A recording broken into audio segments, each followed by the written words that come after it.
Tonight we hear from immigrants and U.S. citizens trying to bring family members into the U.S. legally.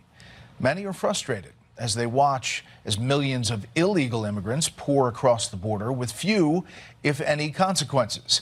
National correspondent William La Jeunesse has the story from Los Angeles.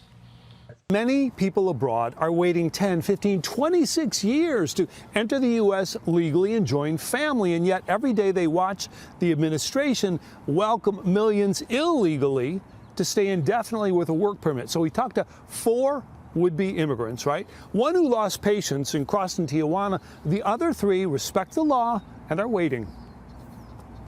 Being in United States, it's a dream of anyone. Like thousands around the world, Indian dentist Dr. Nirmal Patel wants to enter the U.S. legally. He applied for a visa to join his parents in Georgia. 19 years later, he's still waiting. We're trying to do it the legal way. Not unlike Vaughn Kukler, who applied 3 years ago for a visa for her Pakistani husband. It's sad, it's frustrating, we're angry. Mohammed Hassan has waited 4 years for a visa for his Pakistani wife. Anybody that I've ever talked to doesn't understand what it takes to be here legally.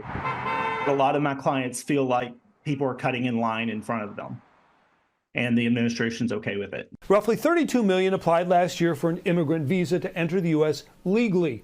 Just 4% were admitted, adding to a backlog of some 13 million already in process. 66,000 of those are in administrative review, a vetting process for which there are only 37 analysts and no deadline. We have to sue at this level to get them to actually move and make a decision on our visa. We don't want to do anything illegal. Wait times for relatives of U.S. citizens of up to 20 years are causing some to lose patience and cross the border illegally. I get texts from my clients who say, hey, I'm in Tijuana. I'm like, you don't supposed to do that. If they couldn't come legally, they will come illegal. The State Department approved a visa for Saeed Shapoor in 2020, but it was never issued.